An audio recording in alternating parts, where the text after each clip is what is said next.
Turkmenistan की सरकार दुनिया से एक बड़ा सच छुपा रही है। ये है अशगाबाद, दुनिया का सबसे सुंदर शहर जो असल में एक बड़ा भ्रम है। तुर्कमेनिस्तान का सबसे बड़ा छलावा है। अशगाबाद दुनिया का व्हाइटेस्ट शहर है जो ऑलमोस्ट एक पिक्चर परफेक्ट पेंटिंग की तरह दिखाई देता है। Unbelievably symmetrical and beautiful. So I'm walking around the middle of downtown Ashgabat, a perfectly constructed capital city called Ashgabat that's completely decorated in the whitest marble you've ever seen. It feels like Disneyland in a desert. मगर यहाँ पर कदम रखते ही आपको एक अजीब सी बेचैनी सी महसूस होगी, जैसे आप पर कोई नजर रखे हुए है, मानो जैसे आपकी जान खतरे में है। My God, it's just literally staring out the window. Really? Yeah. Siamo senza contare se con il primo quartiere.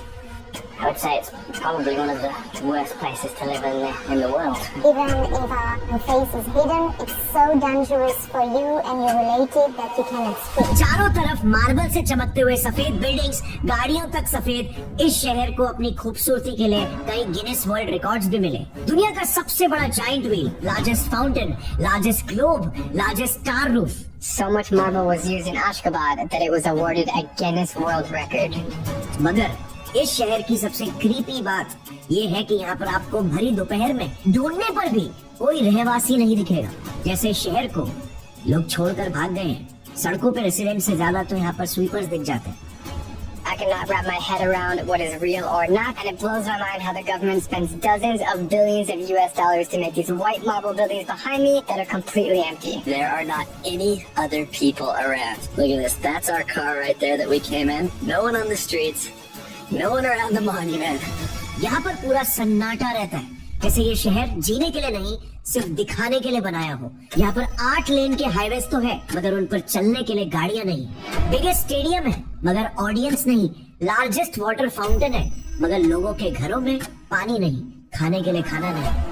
Yiyecekler yoklanmışım. İnsanların işsiz kaldılar. Orada adam gibi içinde heykeline altın varaklı. Heykel açtı. Biz burada kırılıyoruz Türkmenler. मगर ऐसा क्यों? आखिर ऐसी कौन सी सच है जो Turkmenistan की सरकार दुनिया से छुपा रही है?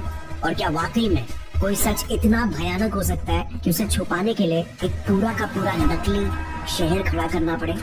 वेल, 1944 में ये हो चुका है। थेरेसियनस्ताद, चेकोस्लोवाकिया, ज्यूस पर्सिक्यूशन और हॉलोकॉस्ट की खबरें स्विट्जरलैंड, डेनमार्क और स्वीडन जैसे न्यूट्रल देशों तक पहुंच रही थी और जर्मन नाजीज को जल्द ही अपने इमेज को व्हाइट वॉश करना था। इसीलिए 23 जून 1944 के दिन इतिहास के एक सबसे बड़े इल्यूजन ऑपरेशन को अंजाम दिया गया। कोड नेम स्तातवर्शोनिरुंग। इस ऑपरेशन में थेरेसियनस्तात नाम का एक पूरा फेक शहर खड़ा करके रेड क्रॉस इंस्पेक्टर्स को बुलाया गया, जहाँ पर पहुंचकर उन्होंने ये देखा यहाँ पर clean streets, beautiful gardens, coffee houses में हंसते मुस्कुराते ज्यूइश परिवार और किंडरगार्टन में खिलखिलाते हुए ज्यूइश बच्चे। रिपोर्ट में लिखा गया, everything seems to be acceptable in Theresienstadt, no problem. लेकिन ये सब कुछ सिर्फ एक क्रिएटेड भ्रम था।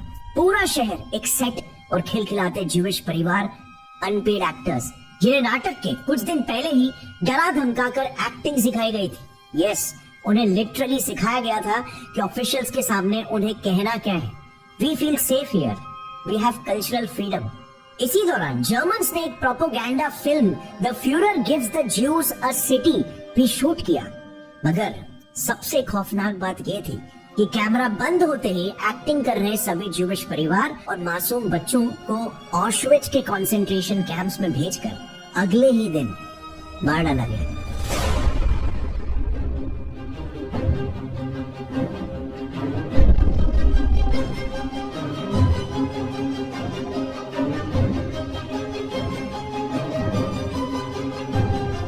क्योंकि थेरेसियनस्तात एक शहर नहीं, एक मंच था जिसे बस दुनिया को दिखाने के लिए सजाया गया था, और जैसे ही मकसद पूरा हुआ उसे तबाह कर दिया गया। मगर आज 80 साल बाद अशगाबाद में भी ऐसे ही कुछ इसके अंश दिख रहे हैं। और जब भी कोई इंसान कैमरा उठाकर इस सुंदर शहर के पीछे का सच देखने की कोशिश करता है, तब थेरेसियनस्तात का ही इतिहास तुर्कमेनिस्तान में भी दोहराया जा रहा है। 14 सितंबर 2006 ओगुल सपर मुरादोवा नाम की एक 58 साल की औरत की लाश उसके परिवार को सौंपी गई। कारण बताया गया नेचुरल कॉजेस। मगर मुर्दा घर में बैठे उसके 2 बेटे और भाई खाजी जब ओगुल सपर की लाश को गौर से देखते हैं तो उन्हें कुछ अननेचुरल दिखाई देता है। उसके गर्दन पर गला घोटने के 2 नीले निशान थे और सर पर एक गहरा घाव, जैसे किसी ने पीछे से वार किया हो। परिवार ने पूछताछ की मगर उन्हें वहां से रफा दफा करके इस पूरे हादसे को रातों रात गायब कर दिया गया। वजह क्योंकि ओगुल सपर के पास तुर्कमेनिस्तान के शहरों के लोगों के, वहां के एलीट लीडर्स के कुछ ऐसे रिकॉर्डिंग्स थे जो सरकार किसी भी हालत में बाहर नहीं आने देना चाहती थी। मगर ओगुल सपर कोई इकलौती इंसान नहीं है जिसे रातों रात गायब कर दिया गया। बोरिस शिखमुरादोव तुर्कमेनिस्तान के फॉर्मर फॉरेन मिनिस्टर, एक वक्त में प्रेसिडेंट के सबसे भरोसेमंद आदमी, एक इनसाइडर, मगर 25 नवंबर 2002 के बाद वो अचानक से गायब हो गए। किसी को कुछ खबर नहीं। कई दिन बीत गए और फिर 29 दिसंबर को तुर्कमेनिस्तान के घर घर में एक वीडियो ब्रॉडकास्ट होती है जिसमें बोरिस खुद स्क्रीन पर आकर कह रहे हैं, मैं एक मामूली क्रिमिनल और ड्रग एडिक्ट हूँ जिसके तुर्कमेनिस्तान के रॉयल लीडर सापर मुराद नियाज़ोव के विरोध करने की कोई हैसियत नहीं। मैं समाज का एक ऐसा कीड़ा हूँ जो सिर्फ अपने देश को बर्बाद कर सकता है। Needless to say, ये पूरी स्पीच स्क्रिप्टेड थी, मगर इस वीडियो में बोरिस भी काफी अननेचुरल दिखाई दे रहे थे। चेहरे पर टॉर्चर के निशान और डिस्ट्रैक्टेड से, सेमी कॉन्शियस, बेहोश, जैसे वो किसी माइंड ऑल्टरिंग ड्रग के इन्फ्लुएंस में हो। इस हादसे के बाद आज 23 इयर्स हो गए, मगर बोरिस अब तक गुमशुदा है।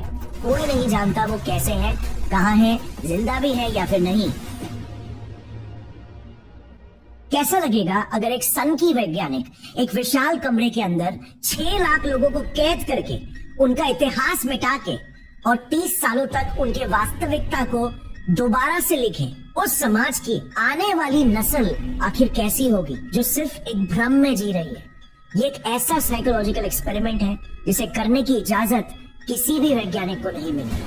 मगर अफसोस, ये आज तुर्कमेनिस्तान की वास्तविकता है। सिर्फ यहाँ पर एक सन की वैज्ञानिक की जगह पर एक क्रूर तानाशाह है जो तुर्कमेनिस्तान के छोटे बच्चों को लाशों की हड्डियां चबाने पर मजबूर करता है, जो 50 डिग्री के तपते ब्लैक सैंड रेगिस्तान के बीचों बीच एक बर्फ का महल खड़ा करता है और जिसने अपने ही देश को एक सुनहरा पिंजरा बना दिया है जहाँ उसकी प्रजा, तुर्कमेनिस्तान की आम जनता, आजाद होकर भी कैद है। साल 1990 15 देशों से बना सोवियत यूनियन टूटने के कगार पर था, मगर एक शख्स खामोशी से इसी पल का इंतजार कर रहा था। Saparmurat Niyazov, chairman of the Supreme Soviet Turkmenistan, यानी यूएसएसआर के दौरान सपर मुराद नियाज़ोव तुर्कमेनिस्तान एसएसआर का सबसे पावरफुल कम्युनिस्ट लीडर था। मगर तुर्कमेनिस्तान अब भी एक सॉवरेन इंडिपेंडेंट देश नहीं था, यानी नियाज़ोव की कुर्सी पर मॉस्को का फरमान बैठता था। और फिर आया 1991 जब सोवियत यूनियन टूटा और एक नया देश जन्म लिया, पर लोकतंत्र का नहीं, यहाँ पर एक तंत्र का जन्म हुआ, एक आदमी के राज का। क्योंकि स्वतंत्रता ने तुर्कमेनिस्तान को एक नई आजादी तो दे दी, मगर पावर में अब भी वही लोग थे, वही प्री सोवियत पार्लियामेंट, वही कॉन्स्टिट्यूशन, वही मिनिस्ट्रीज जिन्होंने वोट करके वही नेता को दोबारा से चुना। बस फर्क ये था कि अब नियाज़ोव यूएसएसआर द्वारा कंट्रोल्ड चेयरमैन नहीं, तुर्कमेनबाशी बन चुका था, यानी तुर्कमेनिस्तान का सुप्रीम लीडर, जिसने अपने राज को कायम रखने के लिए सोवियत यूनियन का सबसे शक्तिशाली हथियार अपना बना लिया, केजीबी।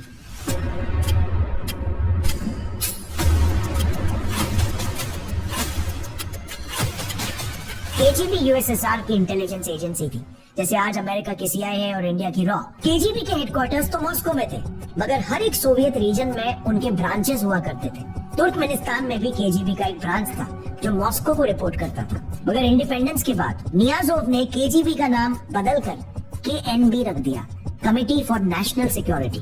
अगेन सिस्टम वही, ऑफिसर्स वही, टैक्टिक्स वही, फर्क सिर्फ इतना कि पहले वो मॉस्को के वफादार थे, मगर अब वो नियाज़ोव के। केएनबी के पास तुर्कमेनिस्तान की आम जनता के phone records, travel permissions, employment files का फुल एक्सेस था। मतलब प्राइवेट स्पेस का कॉन्सेप्ट अब सिस्टमैटिकली खत्म हो चुका था। स्कूल्स, मॉस्क्स, फैक्ट्रीज, यूनिवर्सिटीज, हर जगह सिविलियन इन्फॉर्मेंट ग्रिड डिप्लॉय किए गए। यानी लोकल तुर्कमेनी लोगों का एक ऐसा नेटवर्क जो नियाज़ोव के लिए अपने ही लोगों पर जासूसी करते। पूरे देश में एक डर का माहौल फैल रहा था। Turkmen teenagers and children are the victims of Niyazov's paranoia and propaganda. ऐसी तक कहानियां मैंने पढ़ी है कि अगर लोगों को अपने खुद के घरों में भी बात करना होता तो वो टीवी की आवाज को तेज करके बात करते ताकि उनके पड़ोसी उन्हें सुनवा लें, क्योंकि घरों में पड़ोसी, ऑफिसेज में कॉलीग्स और यहाँ तक कि स्कूलों में बच्चे तक जासूस बन चुके थे। मगर बात एस्केलेट हुई साल 2002 में। 27 नवंबर 2002 तुर्कमेनिस्तान में एक आम सा दिन। हर सुबह की तरह करीब 7:30 बजे प्रेसिडेंट सपार मुरात नियाज़ोव का कॉन्वॉय सिटी सेंटर से गुजरता है, मगर अचानक से गोलियों की आवाज सुनाई देती है। कलाशनिकोव टाइप ऑटोमेटिक राइफल, जिसकी तीव्र गोली सीधे नियाज़ोव के मर्सिडीज को चीर देती है। अब नियाज़ोव तो बच के भाग निकलता है, मगर इस हादसे के कुछ ही घंटों के अंदर ही नियाज़ोव डिक्लेयर कर देता है कि असैसिनेशन अटेम्प्ट की साजिश फॉर्मर मिनिस्टर्स, डिप्लोमैट्स और पॉलिटिकल ओपोनेंट्स ने मिलकर ही की, उसकी सरकार का तख्ता पलट करवाने के लिए। अब प्रॉब्लम ये है कि गवर्नमेंट ने इस असैसिनेशन अटेम्प्ट को प्रूफ करने के लिए एक भी सबूत रिलीज नहीं किया। ना नियाज़ोव की कार की तस्वीरें, ना बुलेट शेल्स और ना ही कोई आई विटनेस। कोई नहीं जानता कि ये वाकई में एक असैसिनेशन अटेम्प्ट था भी या फिर नियाज़ोव का खुद का प्लान्ड कैंपेन। पर इसके बाद देश भर में शुरू हो गया एक सिस्टमैटिक परसिक्यूशन।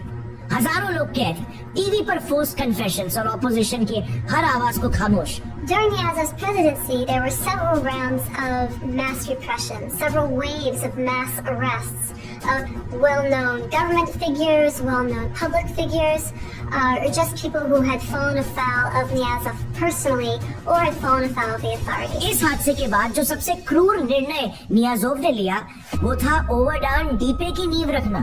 अशगाबाद से लगभग 70 किलोमीटर दूर तुर्कमेनिस्तान के रेगिस्तानों के बीच एक ऐसी जगह बनाई गई जिसका जिक्र सरकारी डॉक्यूमेंट्स में तो होता है, पर इसका वजूद आम इंसान के लिए लगभग गायब है। ओवरदान डीपे एक मैक्सिमम सिक्योरिटी प्रिजन जो जेल नहीं बल्कि नियाज़ोव का एक पर्सनल साइकोलॉजिकल लेबोरेटरी है, जहाँ पर वो कैदियों के शरीर पर एक्सट्रीम टॉर्चर्स को अंजाम देता है। रेगिस्तान की शरीर पिघला देने वाली गर्मी, रात की भयानक सर्दी, घातक बीमारियां जैसे TB, gangrene, routine violence, starvation और खाना बस जिंदा रखने जितना, ताकि कैदी का शरीर दर्द सह पाए। Guards would beat prisoners while they were handcuffed in a tire or suspended by the wrist. One of the most feared was a punishment known as the flying carpet. My arms aren't normal. Before I was tortured, my arms were straight. इस prison के अंदर solitary sales बने हैं, जहाँ पर इंसानों के नाम पर सिर्फ ड्यूटी आवर्स में गार्ड्स दिखते हैं, बाकी वक्त ऐसी खामोशी जो दिमाग के दीवारें अंदर से तोड़ दे। कुछ सेल्स पूरी तरह से अंधेरे में और कुछ के दीवार तो अंदर से दबे हुए, जहाँ आदमी सीधा खड़ा भी नहीं रह पाता है। ओवरदान डीपे कैदियों को मार के नहीं मारता, वो इंसान को धीरे धीरे खत्म करता है, याददाश्त से पहले पहचान से और पहचान से पहले उम्मीद से। 2002 के बाद जब को अटेम्प्ट का हवाला देकर पुराने नेता, जर्नलिस्ट और डिसेंटर्स को पकड़ा गया, तब उन सभी को इसी रेगिस्तान में दफन कर दिया गया। Так называемого покушения 2002 года министры, замминистры, много людей, которые известных людей, бизнесмены, всех их подвергают, конечно. 29 दिसंबर को बोरिस शिकमुरादोव भी इसी जेल में कैद हुए थे और आज तक कोई नहीं जानता कि वो जिंदा है भी या नहीं। ऐसे सडन डिसअपीयरेंसेस तुर्कमेनिस्तान में एक आम बात हो चुकी है, मगर सवाल ये उठता है कि नियाज़ोव ये आखिर कैसे कर पाया? आखिर तुर्कमेनिस्तान की आवाम ने बगावत क्यों नहीं कर लिया? वेल, क्योंकि नियाज़ोव ने बड़े ही स्ट्रेटेजिकली अपनी जनता को अपने ऊपर डिपेंडेंट बना दिया, फिजिकली, इकोनॉमिकली और साइकोलॉजिकली।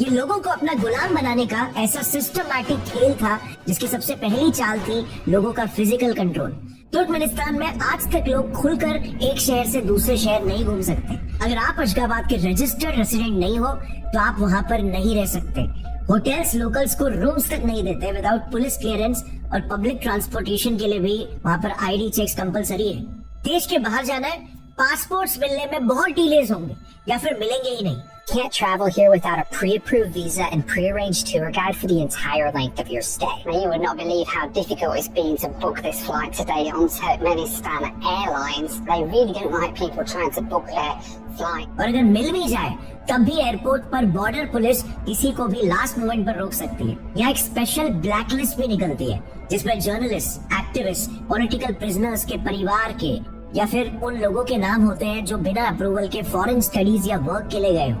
बेसिकली यहाँ पर पासपोर्ट एक ट्रैवल डॉक्यूमेंट नहीं, आपकी वफादारी का सर्टिफिकेट है जिसे स्टेट जब चाहे कैंसिल कर सकती है। अच्छा, नियाज़ोव ये बात भी अच्छे से जानता था कि शरीर से कहीं ज्यादा खतरनाक दिमाग होता है। अगर सही इंफॉर्मेशन का एक्सेस हो तो इंसान कैद में भी अपनी सोच से आजाद हो सकता है। इसीलिए पावर एस्टैब्लिश करने के लिए उसकी अगली चाल थी information control. WhatsApp, Telegram, Instagram, social media, VPN, सब कुछ बैंड। न्यूज़पेपर्स, टीवी, रेडियो सब सिर्फ सरकारी कहानियां दिखाते थे। Turkmenistan television dedicates itself to pumping out pictures of the president and political propaganda, overseeing the broadcast of television executives who also know how to flatter. Foreign media, Russian channels और बाहर की किताबें पूरी तरीके से बैन कर दी गई, लेकिन सिर्फ एक किताब ने नियाज़ोव का काम एकदम आसान कर दिया। उसने लोगों के दिमाग में वही इंफॉर्मेशन पहुंचाई जो वो चाहता था। रूहनामा, एक ऐसी किताब जिसको खुद नियाज़ोव ने ही लिखा था और जिसमें उसने तुर्कमेनिस्तान का मनगढ़ंत इतिहास, उसकी खुद की कहानी लिखी। और साथ ही में इसी रूहनामा को नियाज़ोव ने एक डिवाइन किताब बना दिया और पूरे देश में ये ऐलान कर दिया कि अब से जो भी इस किताब को 3 बार पढ़ेगा वही जन्नत जाएगा। इस बुक से वो इतना खुश था कि उसने खुद को ही नेशनल अवार्ड फॉर लिटरेचर दे दिया और ये आदेश दे दिया कि schools, offices, mosques, drivers license, सेस सब जगह पर यही किताब पढ़ाई जाएगी और इसी पर एग्जाम लिया जाएगा। नतीजन, अब बच्चे रोज इस किताब के चैप्टर्स रटते थे। सिविल सर्वेंट्स को एग्जाम्स में रूहनामा के वर्सेस याद करने पड़ते थे और इमाम्स को मस्जिद में भी इसी से नमाज पढ़ने बोला जाता। इसके बाद अशगाबाद में एक विशाल रूहनामा स्मारक बना दी गई जहाँ पर हर शाम 8 बजे लाउड स्पीकर से उसके चैप्टर सुनाए जाते।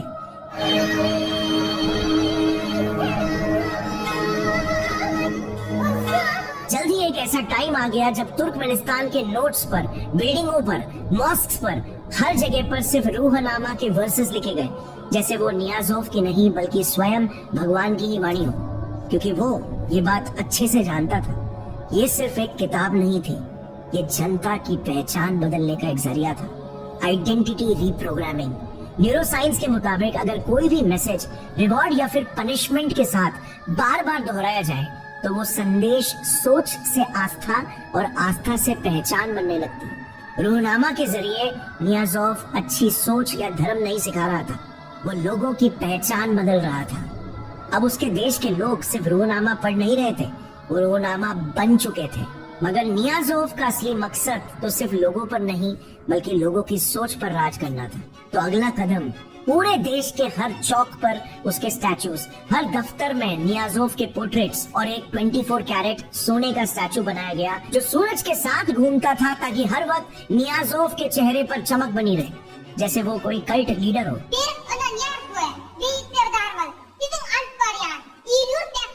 ये इंसान इतना बड़ा नार्सिसिस्ट था कि उसने महीनों और दिनों के नाम तक बदल दिए। जनवरी को बना दिया तुर्कमनबाशी और सितंबर को रूहनामा। अगेन, नियाज़ोव सिर्फ स्टैचूज नहीं बनवा रहा था, वो साइकोलॉजिकल एंकरिंग कर रहा था।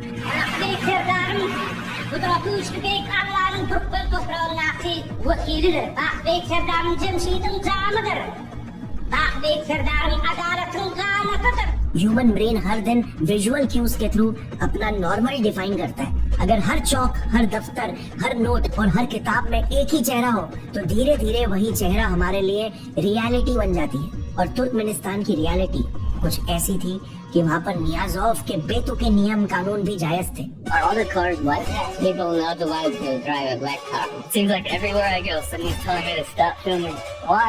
What are we hiding here? जैसे ये कुछ कंट्रोवर्शियल रूल्स कि उसने कुत्ते पालने पर भी बैन लगा दिया, स्पेशली कैपिटल सिटी अशगाबाद में, क्योंकि उसे उनकी स्मेल पसंद नहीं आती थी। इवन उसने ऑफिशियली अनाउंस किया कि छोटे बच्चों को गोल्ड टीथ नहीं पहनना चाहिए बल्कि हड्डियां चबानी चाहिए जिससे दांत स्वस्थ रहते हैं। नियाज़ोव के ही दौर में अशगाबाद को सजाया गया, सफेद मार्बल की बिल्डिंग्स, गोल्ड प्लेटेड मॉन्यूमेंट्स, पूरा शहर सिमेट्रिकल। पर ये ब्यूटिफिकेशन शहर को बेहतर बनाने का कोई प्रोजेक्ट नहीं था, ये एक साइकोलॉजिकल डिजाइन था। अशगाबाद को ऐसे बनाया गया कि उसे देखते ही इंसान को एक मैसेज मिले, order, control, perfection. Sometimes he's been happy to force them into exile. Sometimes he's used long terms of imprisonment. पर जैसे हम जानते हैं असली सच तो उससे कोसों दूर था। लेकिन दिसंबर 2006 में तुर्कमेनिस्तान की अंधेरी दुनिया में एक छोटी सी उम्मीद की किरण दिखी। सपार मुराद नियाज़ोव की अकिस्मत मौत हो जाती है। लोगों को लगा शायद अब बदलाव आएगा, मगर सुबह होने से पहले ही नेशनल सिक्योरिटी काउंसिल ने नियाज़ोव के एक पुराने लॉयलिस्ट गुरबांगुली बर्दी मुहामेदोव, जो उनका एक पर्सनल डेंटिस्ट और हेल्थ मिनिस्टर था, को इंटरिम प्रेसिडेंट अनाउंस कर दिया। कुछ ही हफ्तों में इलेक्शंस हुए और हेडलाइन वही पुरानी थी। 99.9% जनता ने नए लीडर को वोट दिया है। लेकिन ऑफ कोर्स इस नई लीडरशिप में भी सिर्फ आदमी बदला था, जंजीरें वही थी, सिस्टम वही था, बल्कि उसे ज्यादा कर दिया गया। I would say it's probably one of the worst places to live in the world. Absolutely no freedom of the press. Absolutely no way you can voice any kind of opinion. You speak openly, even if your face is hidden. It's so dangerous for you and your relative that you cannot speak. J'ai obligé de quitter Turkménistan parce que j'ai eu beaucoup de problèmes au niveau de l'État. आज 2025 में Turkmenistan को दुनिया के सबसे closed देशों में से एक माना जाता है। फ्रीडम हाउस के freedom in the world 2025 report के मुताबिक तुर्कमेनिस्तान का global freedom score 1 out of 100 है, which is worst category. Paranızın adres aradığını, işte benim kafam kesip başkente asmak istediklerini, işte bana işkence yapmak istediklerinde. Freedom house press freedom index में भी RSF ने इसे bottom tier में रखा है। 2023 के addition में 180 देशों में से तुर्कमेनिस्तान का रैंक 176 था। मतलब नियाज़ोव की मौत को आज 19 साल हो गए हैं, लेकिन अब भी जनता आजाद नहीं है और अशगाबाद वो आज भी एक सजे हुए मंच के जैसा है जो ऑडियंस का इंतजार कर रहे हैं। This park is huge. And it's also very, very empty. It's kind of eerie, to be honest, at this point. Cars are staring at us. The guy is just literally staring out the window at us. We want to show as more beautiful as possible. ऐसी audience जो देश के अंदर आ ही नहीं सकती और ऐसे actors जो कभी मंच से उतर ही नहीं सकते। Suleyman Tuzumbayev, 14 years old, who refused to lose a fight against a member of the dictator's family.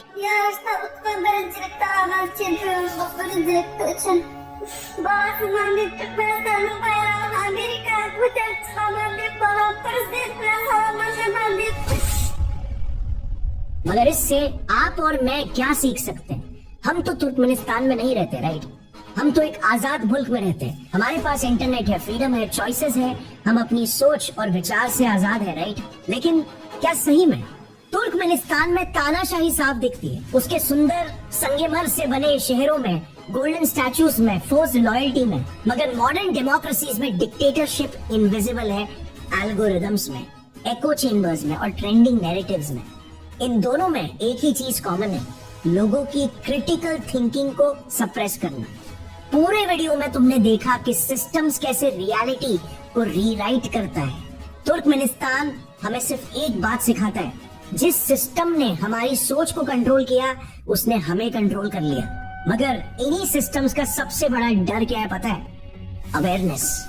जिस दिन इंसान हर एक चीज को क्रिटिकली देखना शुरू कर दे, हर चीज में लॉजिक समझना शुरू कर दे, उस दिन कोई भी आपके दिमाग को, आपकी सोच पर कंट्रोल हासिल नहीं कर सकता। और फिर चाहे वो रूलर हो, एक नैरेटिव हो या इवन एक algorithm, and this is my friends exactly the psycho mindset. सवाल पूछना, डिफॉल्ट एजम्पशंस को तोड़ना, हर चीज में ये ऐसा क्यों है समझना, एक लॉजिकल और रैशनल इंसान बनना। आफ्टर ऑल यही रियल फ्रीडम है।